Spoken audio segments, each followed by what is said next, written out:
राधे राधे साथीहरु अनि good morning पनि शुभ बिहानीको है। अन्त आज बृहस्पतिबार है, पूजा पनि गरिसक्यौं। बृहस्पतिबार चाहिँ पहेँलो लाउँछु नि त म। सोमबार र बृहस्पतिबार चाहिँ उ हेर्नु नि, नाति पनि हाँसेको। आजकल त अजीले भिडियो गर्दा नाति पुरा हाँस्ने भएको छ। उ सबै थाहा पाउँछ यसले अब त। बाबा अब चिया पिउने हो साथी हो। अन्त अलिकति खाजा खानुपर्छ है साथी हो। पाठ पूजा पनि गरिहाल्यौं साथी हो। के भन्छ, आउने सोमबार चाहिँ मेरो घरमा भजन कीर्तन छ साथीहरु। श्रीमान नारायण लड्डु गोपालकै भनौं, हरिकै भनौं। अन्त त्यतिखेर पनि म तपाईहरु सबैलाई देखाउने छु। श्री हरि नमो नारायणी, रक्षा गरून् सबैलाई श्री देवी भवानीले है।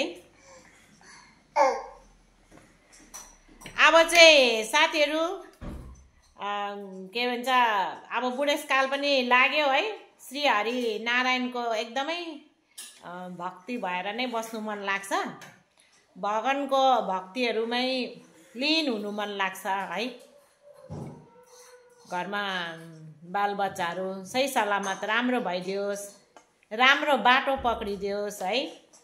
आफ्नो लोग्नेहरु सही सलामत होस्, दुख बिमारीले नसताओस्, घरमा शान्ति रहोस्।